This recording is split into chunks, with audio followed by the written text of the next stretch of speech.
This is how it happens. One minute you're just another awkward second grader, and then your mom takes you and your brother to her friend's house out in the country.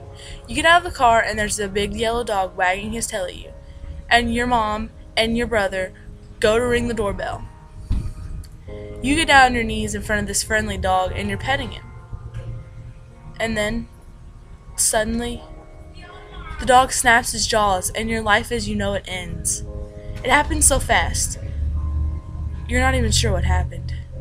It feels like a very sharp pinch, and then it's spreading fast through your whole face. There's blood. There's a lot of blood. You yell for your mom, you run towards her. She turns, and when she sees you, she gasps in horror, and she covers your brother's eyes and screams at him, "Don't look!" That's how these things happen, I guess. Anyway, that's how it happened to me. The dog never barked, never growled. He followed after me, still friendly and playful, blood pouring from the holes in my face. And he's looking at me, wagging his tail. My mother grabbed my jacket from the car and told me to hold it tight against my face. I was crying. I was so panicked, I felt like I was choking.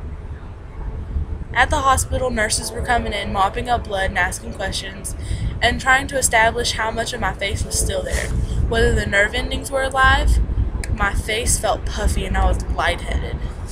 The nurses were friendly. They wanted me to trust them, and I did. I believed them when they said that the doctors would be able to fix me. My father didn't. He couldn't look directly at me. He kept staring at a space on the wall above me. He kept saying, "You're being very brave." I didn't feel brave. I was still crying, but quietly. I was pressing cotton against my face, just wanting it to be over. I just wanted to go home. And then I was lying on a table, squinting into a bright light above me. I can't feel the stitches, but if I look out of the corner of my right eye, I can see it. The silver needle moving up and down, so I don't look. They keep talking to me. Half the time I don't know what they're saying, the other half of the time they're telling me how brave I am. But that's only because they don't know how afraid I feel. You're not allowed to cry or they might mess up your stitches. You can't move at all. They keep saying it'll all be over soon. They lied. I was conscious the entire time. I was awake while they sewed my face back together. What I remember most is the bright light and the strangely disembodied voices of my parents and the doctors trying to keep the patient calm.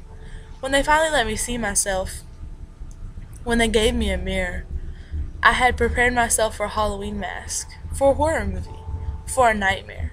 But the blood had been cleaned away. It was just neat rows of stitches. I was actually relieved. But then I went back to school, and then the real trauma began.